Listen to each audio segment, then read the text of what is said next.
अजीब लड़की। तो हेलो मेरे दोस्तों, मैं स्वागत करता हूँ आप सबका एक और नई हॉरर भूतिया कहानी में। अगर आप मेरे चैनल पे नए हैं तो प्लीज़ रेड मून चैनल को सब्सक्राइब, यानी मेरे चैनल को सब्सक्राइब, वीडियो को लाइक और शेयर करके हमें मोटिवेट करें ताकि हम आपके लिए ऐसी ही वीडियो लेकर आते रहें। तो शुरू करते हैं आज की कहानी, रमकलिया। जी हाँ, यही तो नाम था उस लड़की का। 16 साल की रमकलिया अपने माँ बाप की इकलौती औलाद थी। उसके माँ बाप उसका बहुत ही ख्याल रखते थे और उसकी हर मांग पूरी करते थे। यहाँ तक कि हमारे गांव जवार के बड़े बुजुर्ग बताते हैं कि गांव का क्या, पूरे जवार में सबसे पहले साइकिल रमकलिया के घर पर ही खरीद कर आई थी। रमकलिया उस समय उस साइकिल को लकड़ियां चलाते हुए खेत खलियान घूमने आती थी। रमकलिया बहुत ही नटखट थी और लड़कों जैसा मटर गश्ती करती थी। वो लड़कों के साथ कबड्डी, चिक्का आदि खेलने में भी आगे रहती थी। इस बार कबड्डी खेलते समय गलगोदई करने को लेकर झगड़ा हो गया। अरे देखने वालों ने तो बताया कि रमकलिया के विपक्ष टीम के लड़कों को दौड़ा दौड़ा कर मारा था, पानी पिला पिला कर मारा था, किसी के दांतों से खून निकल रहा था तो कोई चिल्लाते हुए अपने घर की ओर भाग रहा था। रमकलिया से उसके हम उम्र लड़के पंगा लेना उचित नहीं समझते थे, क्योंकि उसके हम उम्र लड़के उससे उजट और झगड़ालू टाइप की लड़की मानते थे। कोई उसके मुंह लगना पसंद नहीं करता था। हाँ, ये अलग बात थी कि सभी लड़के उससे डरते थे। मई का महीना था, कड़ाके की गर्मी पड़ रही थी। रमकलिया खर खर दोपहरी में अपनी साइकिल उठाई और गांव से बाहर अपने बगीचों की ओर चल दी। उसका बगीचा दोबरिया गड़ाई के किनारे था। इस बगीचे में आम और महुआ के पेड़ों की अधिकता थी। ये बगीचा गांव से 1 किलोमीटर की दूरी पर था। बगीचे में पहुंचकर पहले तो रमकलिया खूब साइकिल हनहनाई, पूरे बगीचे में दौड़ाई और पसीने में तरबतर हो गई। उसने बगीचे के बीचों बीच एक मोटे आम के पेड़ के नीचे साइकिल खड़ी करके अपने दुपट्टे से चेहरे का पसीना पोंछने लगी। पसीना पोंछने के बाद पता नहीं रमकलिया को क्या सूझा कि वो उसी पेड़ के नीचे अपना दुपट्टा बिछाकर उस पर लेट गई। बगीचे में लेटते लेटते ही रमकलिया का मन पंछी उड़ने लगा। वो सोचने लगी कि उसे बाबूजी उसके लिए एक वर की तलाश कर रहे हैं। वो थोड़ा सकुचाई, थोड़ा मुस्काई और फिर सोचने लगी, एक दिन एक राजकुमार आएगा और उसे ब्याह कर ले जाएगा। पता नहीं वो कैसा होगा, कौन होगा, कहाँ होगा, पता नहीं मैं उसके साथ खुश रह पाऊंगी या नहीं। पर खैर, जो ईश्वर की मर्जी होगी वही होगा। बाबूजी उसके लिए जैसा भी लड़का खोजेंगे वो उससे शादी कर कर खुश रहेगी। उसे पक्का विश्वास था कि उसके बाबूजी उसकी शादी ज़रूर किसी धनवान घर में करेंगे, जहां उसकी सेवा के लिए ज़रूर कोई न कोई नौकरानी होगी। अभी रमकलिया इन्हीं सब विचारों में खोई हुई थी कि उसे ऐसा आभास हुआ कि उसके सिर की तरफ कोई बैठकर उसके बालों में उंगली फेर रहा है। रमकलिया के साथ ऐसा पहली बार नहीं हो रहा था, ये तो आए दिन की बात थी। बकरी, गाय आदि चरने वाली लड़कियां या लड़के चुपके से उसके पीछे बैठकर उसके बालों में उंगली पिरोते या सहलाते रहते थे और रमकलिया भी खुश होकर उन्हें थोड़ा बहुत अपना साइकिल चलाने दिया करती थी। पर पता नहीं क्यों रमकलिया को ये आभास हो रहा था कि उंगली कुछ इस तरह पिरोई जा रही थी कि कुछ अलग सा ही अनजान आनंद का एहसास हो रहा था। ऐसा लग रहा था कि कोई बहुत ही प्रेम से बालों को सहलाते हुए अपनी उंगलियों उसमें पिरो रहा है। आज रमकलिया को एक अलग सी आनंद मिल रहा था, जिसमें उसके यौवन की खुमारी भी छुपी लग रही थी। उसके शरीर में एक हल्की सी गुदगुदी हो रही थी और उसे अंगड़ाई लेने की भी इच्छा हो रही थी, पर वो बिना शरीर हिलाए चुपचाप लेटी रही। उसे लगा कि अगर उठकर बैठ गई तो वो स्वर्गीय आनंद पता नहीं दोबारा मिलेगा या नहीं। उसने बिना पीछे मुड़े ही धीरे से कहा, 10 मिनट और ऐसे ही उंगलियां घुमाओ तो मैं 1 घंटे तक साइकिल चलाने दूंगी। पर पीछे कुछ भी आवाज नहीं आई। फिर रमकलिया मदमस्त लेटी रही। उसे हल्की हल्की नींद आने लगी। शाम हो गई थी और रमकलिया अभी भी बगीचे में लेटी थी। तभी उसके बाबूजी की तेज आवाज सुनाई दी, रमकलिया बेटी, रमकलिया, अरे कब से यहाँ आई है? मैं और तुम्हारी माँ कब से तुम्हें खोज रही हैं। इस सुनसान बगीचे में जहाँ कोई भी नहीं, तू निडर होकर सो रही है। रमकलिया ने करवट ली और अपने बाबूजी को देखकर मुस्काई। उसके बाबूजी उसे घर चलने के लिए कहकर घर की ओर चल दिए। रमकलिया उठी, साइकिल उठाई और लंगड़ी मारते हुए गांव की ओर चल दी। उस रात पता नहीं क्या हुआ कि रमकलिया ठीक से सो न सकी। पूरी रात करवट बदलती रही। जब भी सोने की कोशिश करती, उसे बगीचे की घटना, आज दोपहर की घटना याद आ जाती। वो बार बार अपने दिमाग पर जोर डालकर ये जानना चाहती थी कि आखिर कौन था वो। अब पछता रही थी। उसे लग रहा था कि पीछे मुड़कर उसे उससे बात करनी चाहिए थी, लेकिन वो करती भी तो क्या करती। उस पर अनजान व्यक्ति के कोमल प्यार भरे स्पर्श से उसे अचानक कब नींद आ गई थी, पता नहीं चला था। अरे अगर उसके बाबूजी बगीचे में नहीं पहुंचकर उसे जगाते, नहीं तो पता नहीं कब तक वो सोती रहती। सुबह जल्दी जाकर रमकलिया फिर अपनी साइकिल उठाई और बगीचे में चली गई। सुबह भी ताज़ी हवा पूरे बगीचे में हिचकोले ले रही थी, पर पता नहीं क्यों सरसराती हवा में पत्ती टहनी से बात करती हवाओं ने रमकलिया को एक भिन्न भिन्न मदमस्त कर देने वाली सुगंध का आभास हो रहा था।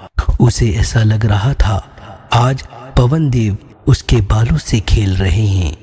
वो लगभग 1 घंटे तक बगीचे में रही और फिर घर वापस आ गई। घर आने के बाद रमकलिया को पता नहीं किन यादों में खोई रही। उस दिन फिर से कड़कड़ दोपहरी में रमकलिया का जी नहीं माना और वो साइकिल उठाकर बगीचे की ओर चली गई। बगीचे में 3-4 राउंड साइकिल के दौड़ाने के बाद फिर रमकलिया एक आम के पेड़ के नीचे सुस्ताने लगी। उसे कुछ सूझा। वो हल्की सी मुस्काई और अपने दुपट्टे से अपने सर के नीचे रखकर सोने का नाटक करने लगी। अभी रमकलिया को लेटे 2-4 मिनट भी नहीं हुए थे कि उसे ऐसा लगा कि कोई उसके बालों में उंगली पिरो रहा है। वो कुछ बोल नहीं पाई, पर धीरे धीरे अपना हाथ अपने सर पर ले गई। वो उस उंगलियों को पकड़ना चाहती थी जो उसके बालों में घुसकर बालों से खेलते हुए उसे सुखद आनंद दे रही थी। पर उसने जो अपने हाथ अपने सर पर ले गई, वो उसे कुछ नहीं मिला और ऐसा लगा था कि अभी भी कुछ उंगलियां उसके बालों से खेल रही हैं। रमकलिया को बहुत ही अचंभा हुआ और वो तुरंत उठकर बैठ गई। पीछे सर घुमाकर देखी तो गजब हो गया, पीछे कोई नहीं था। उसे लगा कि शायद जो था वो पेड़ के पीछे छुप गया हो। फिर उसने मन में एक बात आई कि जब अपने हाथ सर पर ले गई थी तो वहाँ कुछ नहीं था। फिर भी बालों में उंगलियों की सुखद स्पर्श कैसे लग रहा था। खैर वो उठकर खड़ी हो गई और पेड़ के पीछे चली गई। वहाँ पर भी कोई नहीं था। वो बगीचे में आसपास दौड़ लगाई पर कोई नहीं दिखा। वो अपनी साइकिल के पास आई और तेजी से चलाते हुए गायों की ओर भागी। डर तो नहीं लग रहा था पर कहीं न कहीं एक रोमांचित था जरूर बन गई थी। उसके रोंगटे खड़े हो गए थे। आज की रात फिर रमकलिया सो ना सकी। आजकल उसे अपने आप में बहुत सारे परिवर्तन नजर आ रहे थे। उसे ऐसा लगने लगा था कि वो अब विवाह योग हो गई है। वो बार बार शीशे में अपने चेहरे को देखती। अब उसमें थोड़ा शर्माने के गुण भी आ गए थे। बिना बात के ही कुछ याद करके चेहरे पर एक हल्की सी मुस्कान फैल जाती। पता नहीं क्यों उसे ऐसे लगने लगा था कि उसके बालों से खेलने वाला कोई उसके गांव का नहीं, सुंदर युवा है जो वशीभूत होकर उसके पास खिंचा चला आता है और चुपके से उसके बालों से खेलता है। वो बहुत शर्मीला और साथ ही फुर्तीला भी है, क्योंकि पता नहीं कहाँ छू मंतर हो गया कि मैं देख ना सकी।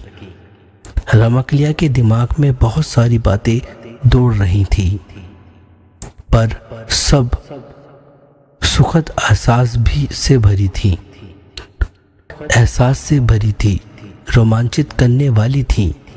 अब तो वो जब तक रमकलिया अपने बगीचे में जाकर 1-2 घंटे लेट ना लेटती तब तक उसके जी नहीं भरता। अब प्रतिदिन बगीचे में जाना और कदम बढ़ना शुरू हुआ। न समझ प्रेम जो रमकलिया के हृदय में हिचकोले ले रहा था। वो पूरी तरह से अनजान थी इस प्रेम से, फिर भी इस प्रेम की दीवानी। पहली बार प्रेम ने इस अनजाने एहसास से उसके हृदय में गुदगुदा था। आनंद को उसके हृदय ने उपज। एक दिन सूर्य डूबने को था। चरवाहा अपने गाय भैंसे बकरियां हाँकते हुए गांव की ओर चल दिया। अंधेरा छाने लगा था। ऐसा समय से रमकलिया को पता नहीं क्या सूझा कि वो अपनी साइकिल उठाई और बगीचे की ओर चली गई। आज उसने बगीचे में पहुंचकर साइकिल को एक जगह खड़ा कर खुद ही पास में खड़ी हो गई। था उसे पता नहीं क्यों ऐसा लग रहा था कि कोई तो है जो अभी उसे बगीचे में बुलाया और वो भी अपने आप को रोक न सकी और खिंचते हुए इस बगीचे में चली आई। 2-4 मिनट खड़े होने के बाद रमकलिया थोड़ा तन गई। अपने सुकोमल हृदय को कठोर बनाकर इंसान न होकर भूत निकला तो खैर जो भी हो, मुझे पता नहीं क्यों इस रहस्य में जीव से प्रेम हो गया है। भूत हो या कोई देवी आत्मा, अब तो मैं इसे मिलकर ही रहूंगी। इंसान को अपना बताना है। मैं इस देवी आत्मा को अपना हमसफर बताऊंगी। देखती हूँ इस अनसमझ प्रेम का परिणाम क्या होता है। अगर वो इंसान नहीं तो कौन है और किसी दुनिया का रहने वाला है, किस दुनिया का रहने वाला है, कैसी है उसकी दुनिया। ये सब सोचती हुई रमकलिया अपनी साइकिल का हैंडल पकड़ी और उसे आने लगी। अब बगीचे में पूरा अंधेरा पसर गया था और साथ ही सन्नाटा भी। हाँ, रह रह कर कभी कभी गांव की ओर कोई आवाज उठ आती थी। ऐसे समय में रमकलिया अपने कमरे के बिस्तर पर करवटें बदल रही थी। नींद उसकी आंखों से कोसों दूर थी। एक अजीब सिरसिरा गुदगुदी करने वाला एहसास हो रहा था। अचानक उसके कमरे में जंगल से एक बहुत तेज हवा, डरावनी सरसराती हवा अचानक कमरे में प्रवेश की। बिना बहती हवा के अचानक कमरे में पिटी इस डर थोड़ी सहम गई और फटक से उठकर बैठ गई। उसकी सांस काफी तेज हो गई थी।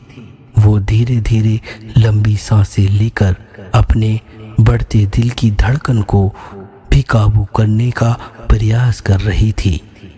तभी उसे ऐसा लगा कि कोई उसके कान में हौले हौले भारी आवाज में गुनगुना रहा हो। बढ़ती दिल की धड़कन, मैं तेरा दीवाना जलता परवाना, तो क्यों नहीं समझ रही है। इसके साथ ही उसे लगा कि वो सरसराती हवा उसके बिस्तर के बगल में हल्के से मूत्र रूप में स्थित हो गई है, पर कुछ भी स्पर्श नहीं था। अचानक उसे लगा कि वही बगीचे वाला सुकोमल हाथ फिर से उसके बालों के साथ खेलने लगा। उसे एक चरम आनंद की अनुभूति करा रहा था। वो चाहकर भी कुछ न कर सकी और धीरे धीरे फिर से लेट गई। अरे ये क्या, उसके लेटते ही ऐसा लगा कि उसके कमरे में रखी एक काठ कुर्सी सरकते हुए और उसके सिराने की ओर आ रही है। वो करवट बदली और उस काठ कुर्सी की ओर नजर घुमाई। तब तक वो काठ कुर्सी उसके सिराने आकर लग गई। फिर बिना कुछ कहे एक मदमस अलहड़ प्रेमगन की तरह अगराई लेते हुए, सांसों को तेज के साथ जोड़ते हुए वो फिर से चुपचाप बिस्तर में लेट गई। उसके लेटते ही वहां सुकोमल हाथ फिर से उसके बालों से खेलने लगे। वो एक काल्पनिक दुनिया की सैर करने लगी। वो काल्पनिक दुनिया अलौकिक थी। इस दुनिया की इकलौती राजकुमारी रमकलिया ही थी, जिसने एक अपने सेवक से प्रेम हो गया था। वो एक काल्पनिक दुनिया में आनंदित होकर विचरण कर रही थी कि अचानक रमकलिया को इस काल्पनिक दुनिया से बाहर आना पड़ा, क्योंकि ऐसा लगा कि कोई उसका सिर पकड़कर जोर से हिला रहा है, यानी जगाने की कोशिश कर रहा है। रमकलिया को लगा कि कहीं ये सपना तो नहीं, वो तो जागी हुई थी। वो उठकर बैठ गई। फिर उसने कमरे में शुरू हुई ऐसी कहानी को रमकलिया को उसके पिछले जन्म को लेकर चली। फिर उसके कमरे में शुरू हुई एक ऐसी कहानी जो रमकलिया को उसके पिछले जन्म में लेकर चली गई। रमकलिया के बिस्तर पर सावधानी मुद्रा में बैठी हुई थी। काठ कुर्सी का मूर्त रूप में पर पूरी तरह से अष्ट हवा का रूप विराजमान था, और वहां से एक मर्द की भारी आवाज सुनाई दे रही थी। वो आवाज कह रही थी, रमकलिया तू सिर्फ मेरी है, रमकलिया तू सिर्फ मेरी है। मैं पिछले 2-3 जन्मों से तुझसे प्रेम करता हूँ। मेरा हर जन्म में तुझे अपनाने के लिए कुछ न कुछ गलत कदम उठाए हैं।